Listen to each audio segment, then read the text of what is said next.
Bonjour à tous et bienvenue dans cette nouvelle émission de Carrefour du Monde. Aujourd'hui, je voudrais revenir sur certains facteurs derrière le conflit en Ukraine.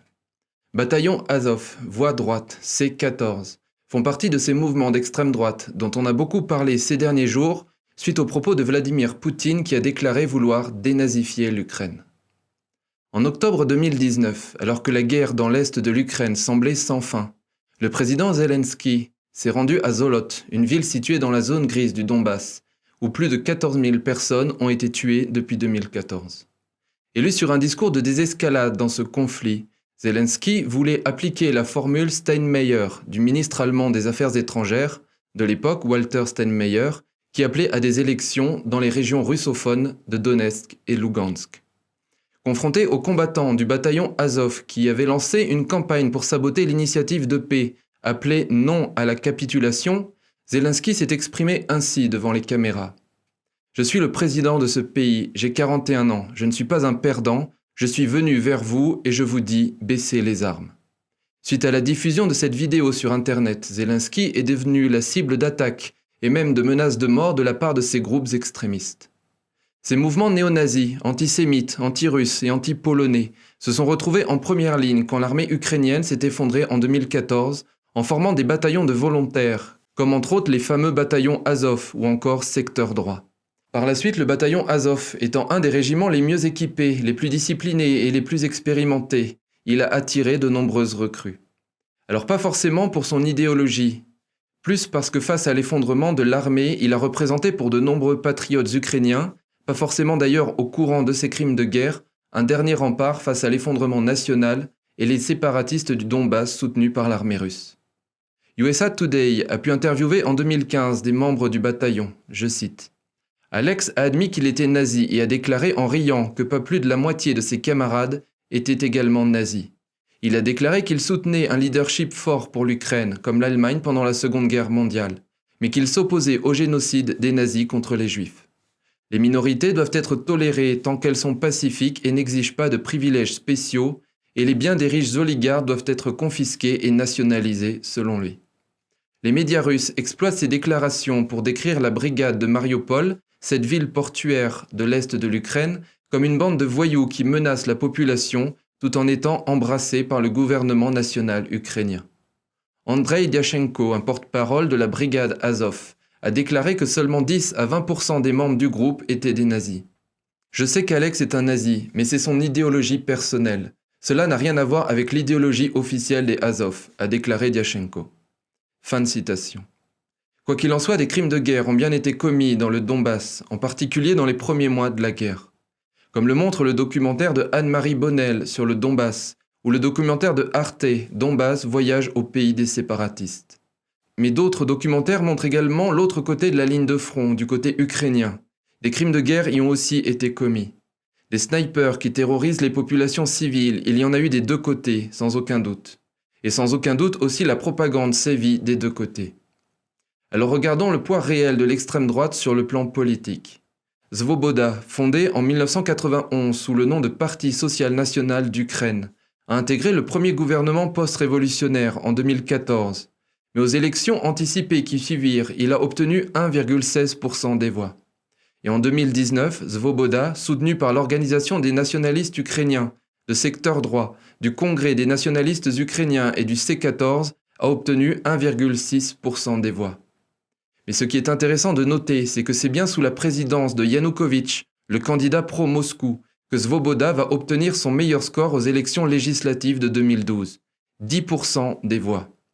D'après des révélations du journaliste ukrainien Sergueï Letchenko, de 2016, Svoboda a reçu un transfert de $200 000 américains de la part du Parti des régions du président Yanukovych en 2010.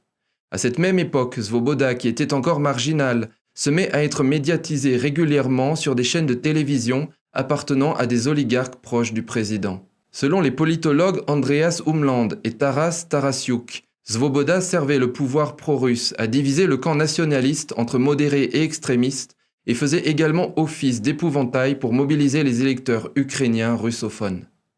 Adrien Nonjean, doctorant à l'INALCO, a travaillé sur les mouvements d'extrême droite en Ukraine. Il a confirmé il y a quelques jours au micro de France Culture comment Yanukovych, pourtant pro-russe, a favorisé l'essor de Svoboda, parti ultranationaliste et néo-nazi. Je cite, « Même s'il était critiqué par Svoboda, Yanukovych leur a offert des tribunes dans les médias pour les élections présidentielles de 2014 pour minimiser l'opposition démocratique. » Donc Vladimir Poutine dénonce les néo-nazis ukrainiens pour justifier sa guerre, alors que son candidat, Yanukovych, a favorisé ces mêmes néo-nazis pour fragiliser l'opposition démocratique et consolider le soutien des russophones. Adrien Nonjon finit son intervention. L'extrême droite existe, mais elle n'a aucun poids politique. Elle n'a jamais remporté la moindre élection. Zelensky a eu une politique que l'extrême droite a dénoncée, que ce soit la libéralisation des terres ou ses promesses de limiter la pression de l'extrême droite dans la rue. L'extrême droite actuelle ne joue aucun rôle dans le régime de Kiev. Fin de citation. Ce point doit cependant être nuancé par le fait que ces groupuscules peuvent tenir la rue et utiliser leur domination sur la rue pour peser dans le paysage politique. Par contre, à la fin de son interview, Adrien Nonjon évoque également un point très intéressant. Des mouvements soi-disant d'extrême droite, dont personne ne parle chez les pro-Poutine, ont pourtant aussi été mobilisés du côté pro-russe dans le Donbass. En particulier des partisans du national-bolchevisme d'Alexandre Douguine, qui a lui-même été présenté comme le cerveau idéologique de Poutine. Michael Millerman est un doctorant en sciences politiques canadien qui a co-traduit la 4e théorie politique d'Alexandre Douguine. Voici un extrait d'une interview qu'il a donnée à la télévision canadienne. Il est très important de savoir qui est Douguine parce qu'il est le principal cerveau idéologique de la Russie. Si vous écoutez les discours de Poutine, voyez ce qu'il fait. Il semble agir conformément à une idée réelle du rôle de la Russie dans l'histoire et de la place de la Russie dans le monde. Et la source de ces idées est en réalité la théorie de l'eurasisme de Douguine. Pour plus de détails sur le national-bolchevisme et l'eurasisme de Douguine, je vous invite à regarder ma précédente vidéo « National-bolchevisme russe et suprémacisme blanc occidental, le piège tendu aux conservateurs ». Quoi qu'il en soit, présenter le national-bolchevisme russe comme un mouvement d'extrême droite est très problématique. Le national-bolchevisme est un mouvement russe se voulant être la synthèse du nazisme et du communisme. Ils se présentent eux-mêmes comme l'aile gauche du mouvement nazi et l'aile droite du mouvement communiste. Ils veulent réaliser une république socialiste blanche mondiale s'étendant sur toute la Russie, l'Europe et l'hémisphère nord, basée sur le même fonctionnement de l'URSS, donc entièrement communiste, mais où les Russes blancs auront de fait tous les postes de pouvoir. C'est donc bien un mouvement révolutionnaire de gauche qui a été mobilisé dans le Donbass. Dernièrement, Romain Bessonnet a donné une conférence pour le Cercle Aristote sur la situation autour du Donbass. Bien qu'il soit pro-russe et anti-occident, sur certains points il confirme mon analyse précédente. Le parti communiste dans le Donbass est ultra-majoritaire. Selon lui, 70% de la population est communiste. Et le candidat pro-Moscou obtient, comme il le dit, des scores soviétiques aux élections, 80 à 85% des voix. Ce qui montre bien une superposition du projet de retour à l'URSS et de la volonté de rejoindre la Grande Russie. En Russie, la mouvance nationale bolchevique a refait surface après la chute de l'URSS. Le Parti national bolchevique a été fondé en 1993. Depuis sa création et jusqu'à son interdiction en 2007, le parti était dirigé par Édouard Limonov. Cependant, Alexandre Douguine en était son principal théoricien avant d'accoucher du néo-eurasisme. Selon lui, la civilisation thalassocratique, anglo-saxonne, protestante, d'esprit capitaliste serait irréductiblement opposée à la civilisation continentale, russe, eurasienne, orthodoxe et musulmane d'esprit socialiste. L'Occident, là où le soleil se couche, représente le déclin, la dissolution. L'Eurasie représente la renaissance, c'est le pays des dieux puisque c'est là que le soleil se lève. Alexandre Douguine est un ancien conseiller de Sergueï Narishkin, le chef du renseignement de Vladimir Poutine depuis 2016, dont on a beaucoup parlé récemment parce qu'il a été malmené, voire humilié par Poutine juste avant le déclenchement de la guerre en Ukraine. Donc encore une fois, ne vous laissez pas tromper par le discours de Poutine de Nouvelle Grande Russie. Son projet, c'est un retour vers une forme d'URSS et le Donbass en est la preuve. Les Ukrainiens ont abattu les statues de Lénine, mais en Russie, on rend toujours et même de plus en plus hommage à Staline. Comme le dit Sergueï Radchenko, historien spécialiste de la guerre froide, que je citais dans ma précédente vidéo. Pourquoi tout cela se passe-t-il? Parce que la Russie n'a jamais été entièrement déstalinisée. Les mauvaises herbes empoisonnées ont été coupées, mais la racine est restée. Avec le temps, de nouvelles mauvaises herbes ont poussé à partir de la racine. Fin de citation. Plus intéressant encore, depuis les années 2000, et donc l'arrivée au pouvoir de Poutine, L'Ukraine est devenue un refuge pour de nombreux radicaux de droite russe, ce qui laisse planer un sérieux doute sur la manipulation des néo-nazis ukrainiens par les services de renseignement russes, finalement dans la continuité logique de l'instrumentalisation de Svoboda par Yanukovych, comme on l'a vu précédemment. Un rapport pour le Parlement européen très complet et sourcé donne une liste incroyablement longue d'exemples appuyant cette thèse. Selon la journaliste Natalia Youdina, je cite, « Piotr Komiakov, le cerveau idéologique de la confrérie du Nord, a passé quelque temps à se cacher en Ukraine. Se cachaient également en Ukraine Alexander Parinov et Alexei Korchunov, anciens membres des groupes néo-nazis United Brigades 88 et de l'organisation de combat des nationalistes russes, Born. Le cofondateur de Born, Nikita Tikhonov, plus tard condamné pour les meurtres de l'avocat Stanislav Markelov et de la journaliste Anastasia Baburova, s'est également caché en Ukraine pendant un certain temps. Oreshnikov a participé à la création de la cellule ukrainienne de l'association néo-nazie internationale appelée la Division misanthropique. Cette division n'est pas une organisation centralisée. Elle n'a pas de dirigeant permanent ni de structure rigide. Il existe des succursales en Allemagne, en République tchèque, en Espagne, au Portugal, aux États-Unis et semble-t-il même en Biélorussie. La branche ukrainienne a été organisée en 2013 sous les auspices de l'Assemblée sociale nationale avec la participation active de nationalistes russes. Natalia Youdina a ajouté que Ilya Bogdanov, un ancien officier du FSB, les renseignements russes, est parti pour l'Ukraine en 2014 et a combattu dans le Pravi Sector, le secteur droit. A-t-il fait réellement défection ou s'agit-il d'une infiltration en vue d'une manipulation des mouvements d'extrême droite ukrainiens par le Kremlin? Les tentatives de manipulation par de faux transfuges sont une réalité historique. L'hypothèse ne peut être écartée. D'autant plus que plus de 3000 Russes se sont retrouvés parmi les combattants pro-ukrainiens dans le Donbass. Le cas le plus tristement célèbre concernait un ancien membre du parti néo-nazi, de l'Unité nationale russe et du Front populaire biélorusse, Sergueï Korytkik, qui a rejoint l'Ukraine en 2014 pour devenir une figure clé du mouvement Azov. Dans l'ensemble, les cercles radicaux russes en Ukraine sont marginaux, certains peuvent ne pas fonctionner en public. Les émigrés et les organisations politiques russes en Ukraine, même s'ils sont ouvertement anti-Poutine, sont surveillés de près. Ils sont souvent soupçonnés d'être impliqués dans des opérations secrètes pour les services de sécurité de Moscou. Je cite Robert Horvath, professeur d'université en Australie. En Russie, malgré son extrémisme, Ruski Obraz a joué un rôle important dans le nationalisme d'opposition contrôlée du Kremlin, un ensemble de mesures visant à manipuler le secteur nationaliste de l'arène politique. En 2008-2009, Ruski Obraz a collaboré avec des organisations de jeunesse pro-Kremlin et a gagné un accès privilégié à la sphère publique russe étroitement contrôlée. L'intégration de Ruski Obraz dans le nationalisme d'opposition contrôlée a été consacrée par Spas, une chaîne de télévision câblée dédiée à la promotion des valeurs orthodoxes russes. Fondée en 2005 par un fonctionnaire de Russie unie et chef du département de l'administration présidentielle russe, Ivan Demidov, le Spas a fourni une plateforme aux idéologues pro-Kremlin comme Natalia Naroshnitskaya et Alexandre Dugin. Fin de citation.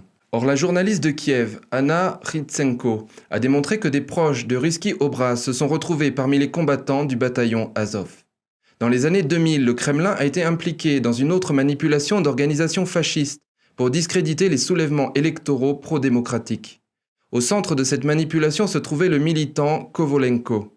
Un spécialiste de l'extrême droite internationale, Anton Chekovtsov, résumait cette opération sur son blog en 2014. À l'approche de l'élection présidentielle de 2004, qui s'est soldée par un bras de fer dramatique entre Viktor Yanukovych et Viktor Yushchenko, un certain Eduard Kovalenko, chef du parti virtuel d'extrême droite, l'Assemblée nationale ukrainienne, a déclaré qu'il organiserait une marche en faveur de Yushchenko en tant que candidat à la présidence.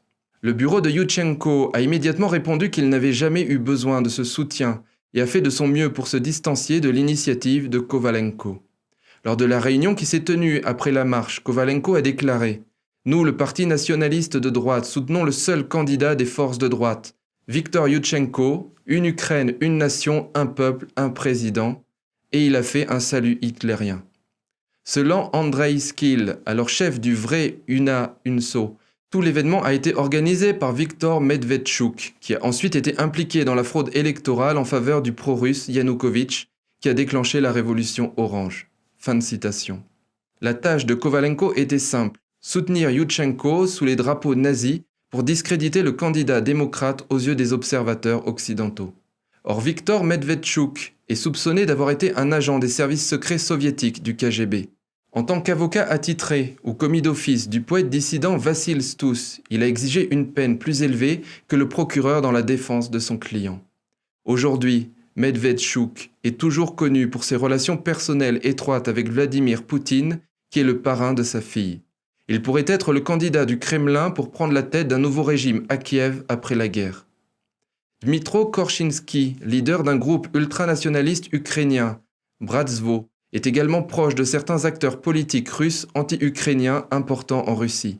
Au lendemain de la révolution orange en 2004, il y a eu pendant environ 2 ans une curieuse association entre le dirigeant d'extrême droite Korchinski et le dirigeant du mouvement eurasiste international Alexandre Dugin, encore lui. Korchinski, en tant que chef de Bratstvo, est devenu membre du Conseil supérieur du mouvement eurasiste international à Moscou en 2004-2006.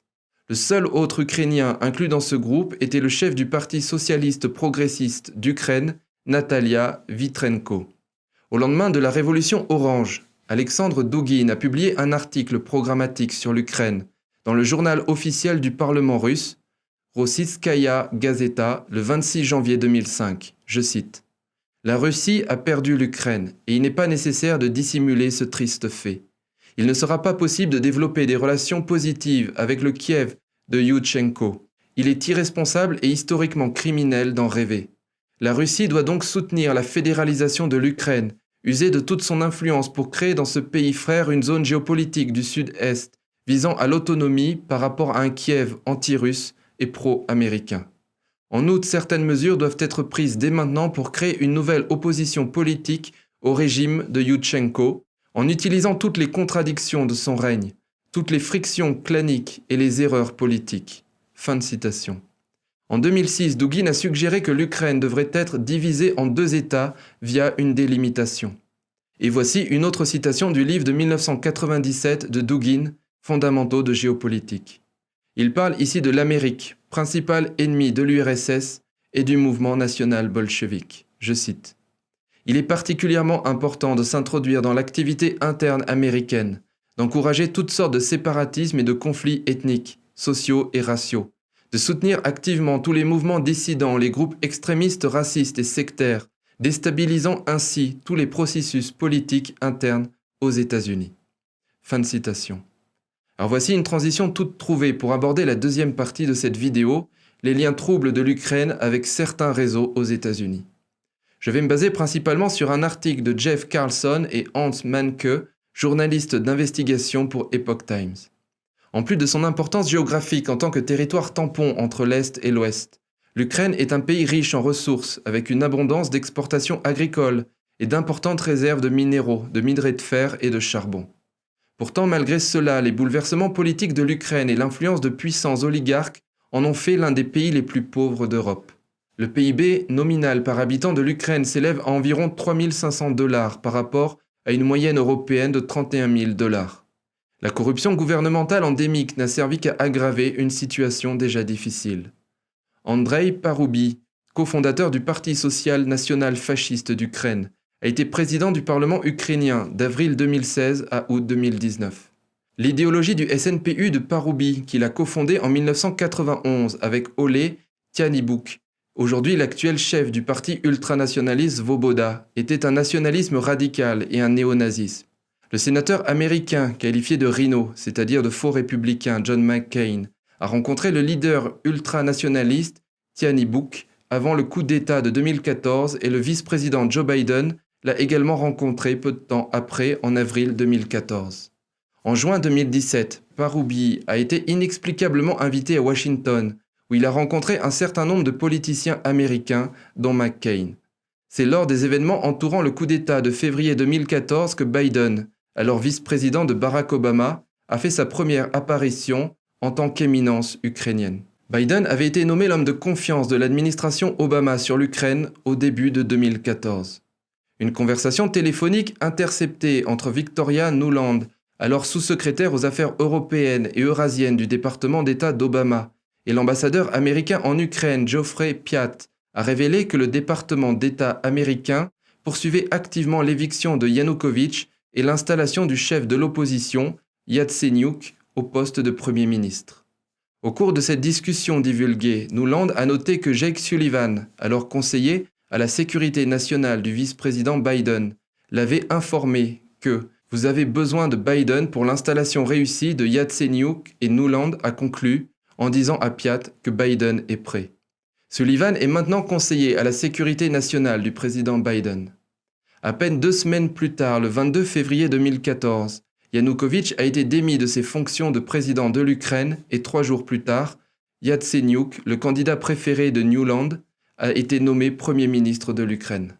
L'un des membres du gouvernement de Yanukovych, qui a perdu son poste au gouvernement à la suite du coup d'État, était Mykola Zlochevski, le propriétaire de Burisma Energy. Alors qu'il détenait le pouvoir au gouvernement, les entreprises de Zlochevski auraient reçu un nombre inhabituellement élevé de permis d'extraction de pétrole et de gaz. En avril 2014, les procureurs britanniques ont saisi 23,5 millions de dollars d'actifs appartenant à Zlochevski et détenus dans une banque londonienne, alléguant qu'il s'était livré à des actes criminels en Ukraine. Suite à la perte soudaine du poste gouvernemental de Zlochevski, Burisma a nommé le fils de Biden, Hunter, à leur conseil d'administration. En plus de Hunter, Burisma a également nommé Davon Archer, un associé de Hunter Biden qui a récemment été emprisonné à New York pour son rôle dans une stratagème visant à frauder une tribu amérindienne de 60 millions de dollars. Hunter Biden et Archer ont été embauchés en avril 2014, à peu près au moment où les fonds de Zlochevski ont été saisis à Londres.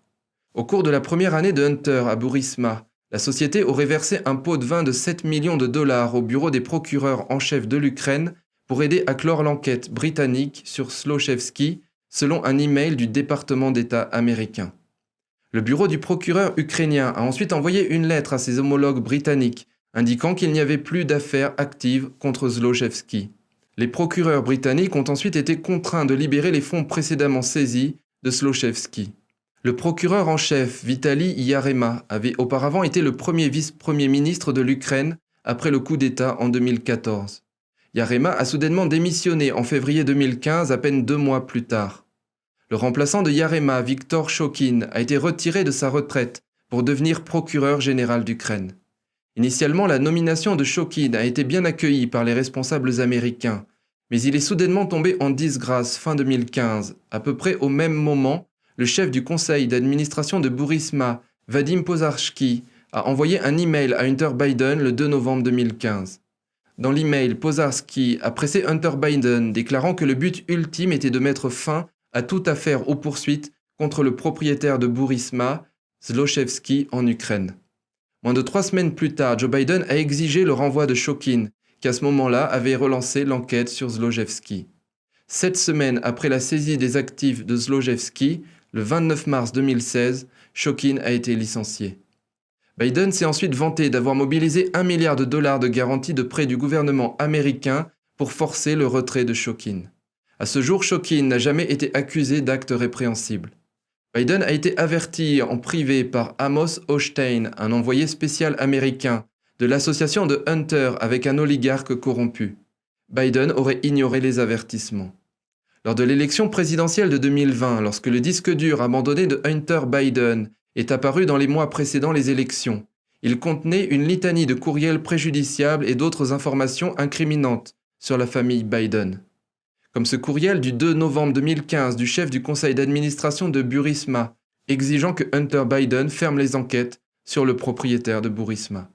L'ordinateur portable contenait également d'autres informations préjudiciables, notamment les liens du jeune Biden avec le Parti communiste chinois. Bien que les médias et les principales plateformes de médias sociaux aient immédiatement restreint, ou dans certains cas carrément interdit, le partage d'articles concernant l'histoire de l'ordinateur portable, Trump a publiquement soulevé la question lors du 2e débat présidentiel le 22 octobre 2020. En réponse, Biden a choisi de blâmer la Russie pour l'émergence du disque dur de son fils.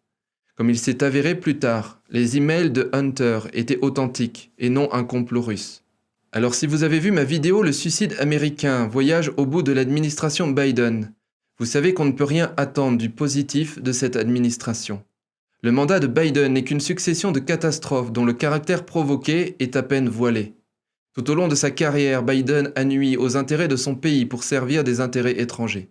Devant la lâcheté et les trahisons de Biden et l'agressivité de Poutine, comment savoir où s'arrêtera l'offensive russe? Difficile à dire. Une chose est sûre, pour essayer de comprendre Poutine, il vaut mieux lire Douguine, l'idéologue dur du Kremlin, que Vladislav Surkov, l'idéologue mou mis en avant pour faire bonne figure. Sur le site internet du mouvement eurasiste d'Alexandre Douguine, celui qui annonçait dès 2006 une partition de l'Ukraine, voici ce qu'on peut lire. C'est le premier pas vers la grande guerre des continents, l'Eurasie contre l'Atlantique.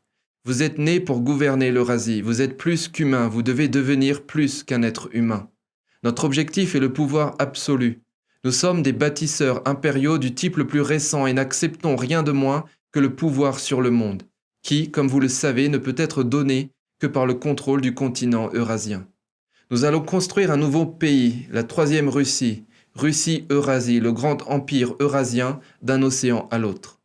La domination commence par soi-même, puis passe aux voisins, puis aux lointains, et ainsi, en cercle de plus en plus large, jusqu'à atteindre les frontières maritimes du continent. Nous sommes eurasiens pour cette raison même, notre volonté bouleverse les frontières. La Fédération de Russie a été conçue comme quelque chose d'opposé, à la fois à la Grande Russie et à l'URSS. Eltsine a cédé le pouvoir à Vladimir Poutine. Cela a marqué le début de la deuxième période du nouvel État russe.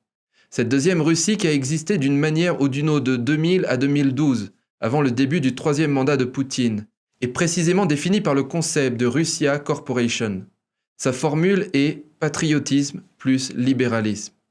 Poutine est revenu au pouvoir en 2012. À partir de ce moment a commencé la troisième période de l'histoire moderne de la Russie, qui se poursuit à ce jour et qui a déclaré haut et fort son essence lors du référendum de Crimée sur l'adhésion à la Russie. Cette période est idéologiquement désignée comme le patriotisme moins le libéralisme, c'est-à-dire comme un appel à l'idée russe jusqu'ici de manière générale sous ses deux formes, simplement russe, conservatrice traditionnaliste, orthodoxe et national-bolchevique. L'annexion de la Crimée est à la fois le premier pas vers la restauration de la Grande Russie et la restauration de l'URSS. Cela signifie que les idéologies patriotiques, conservatrices et national-bolcheviques, abandonnées au profit du libéralisme occidental radical au tout début du court chemin historique de la Fédération de Russie, redeviennent pertinentes. C'est le sens des événements d'aujourd'hui. La réunification avec la Crimée comme début de la restauration de la Grande Russie, l'URSS, la lutte pour le sud-est de l'Ukraine, la Novorussie, et la perte définitive des dernières illusions sur l'Occident. Fin de citation.